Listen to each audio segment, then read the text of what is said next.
So after all these explorations and writing a book, which framework do you think would be the best for a beginner to start with instead of all three, if they couldn't do all three at once? So I have a very tepid take on this, and it's whatever one you pick. Uh, that's my actual opinion. You can learn any of the three uh reasonably like within earshot of each other, right? Like you can I don't know why you said earshot, but you can take a stone, you can throw a pebble, and it'll land in the lake of the other. You know what I mean? I generally prefer Vue as a personal preference. If I had to teach someone, it would probably be Vue, just because I think that um, you know, one of my complaints, kind of tangent, but it'll loop back. One of my complaints about Java is that in order to introduce a hello world, you have to have a static class, and then you have to, like, what are we talking about static methods for in a hello world, right? And I think there's a bit of value in being able to say, here's a reactivity system, ignore the DOM, here's how this works, right? And I think that's valuable. That said, I think that there's also, if you introduce a concept like I did in my book and start with components and talking about the fundamental nature of the web, and then you go into the aspects of the framework, there's also another intuitive learning path. My recommendation to learners, and this is going to be really weird coming from someone who is writing a book about 3 different frameworks, is pick one framework and master it. Like, really dive deep, learn the APIs as deep as you can, and then start to explore. The challenge that I see a lot of newcomers start with is that they'll try to kind of learn everything all at once, and they lose the conceptual mapping because they're focusing on the syntax very heavily.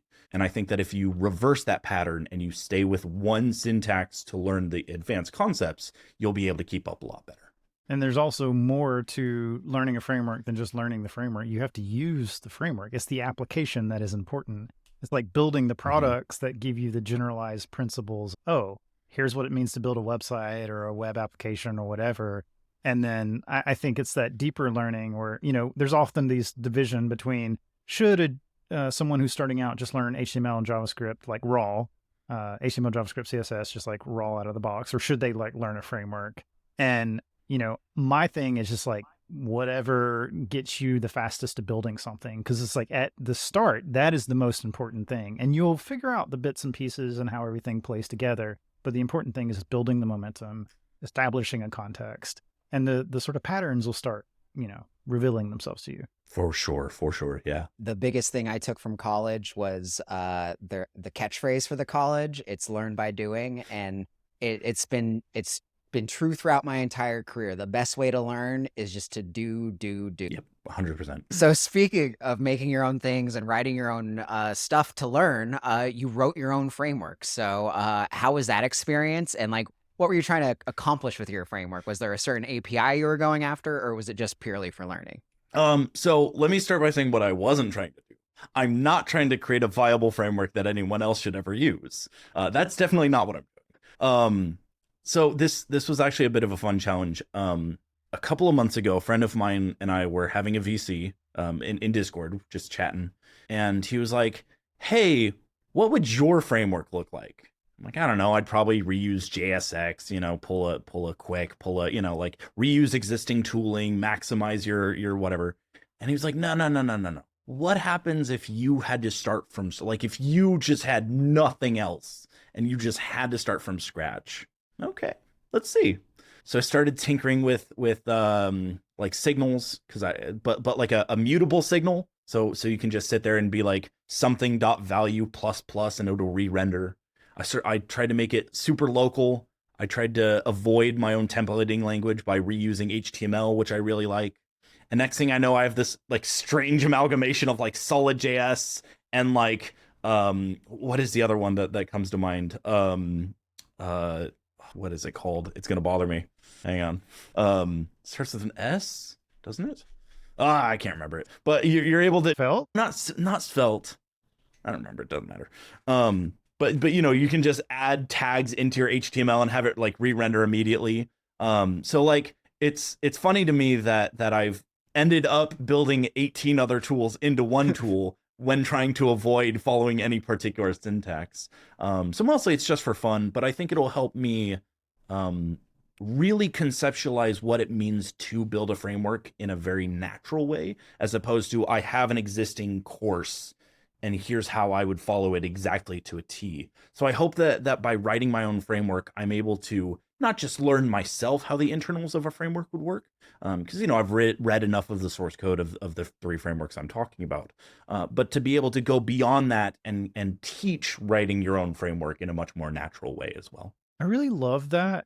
I love what you're doing, and I love this encouragement, because there's a lot of times that people don't teach this sort of, I mean, we generally don't teach this sort of stuff enough, right? So, and the times we do, and if it's done well, it becomes like a very big thing. So I think of the Crafting Interpreters book, which is like such a phenomenal book, and, is so great because it, like, the way that it approaches it is just like pretty practical, and, it gives you a lot of like good information. And anytime someone's trying to start something like this, they're like, how do I even do this? Like, where do I even start? And, building the momentum to even just like getting in the mindset is so hard. So a lot of people drop off, of like, of the potential people that could be writing frameworks and that could be experimenting ideas in this space. It's like, we get a very small subset, and, we should be all grateful that people are experimenting, because I think our frameworks are so much better today than they have been because of the iteration and the experimentation and, all the things that came before.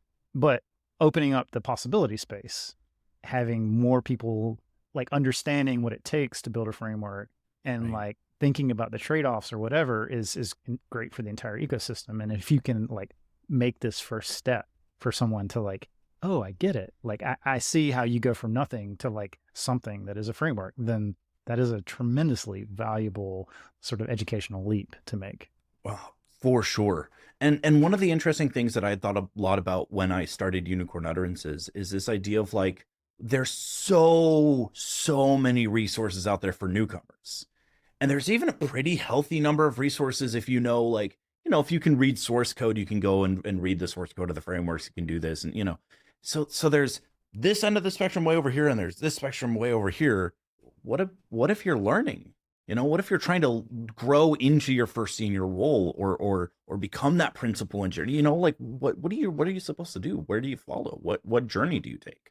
And that's why I wanted to make sure that like my first book, I'm very happy with it. I hope it helps people learn. But really it's the third book that like makes me wake up in the morning and go, okay, we've got to write that next chapter. Okay, we've got to edit that. We've got to do whatever, because it's that book that I think is really going to make it all worthwhile for me.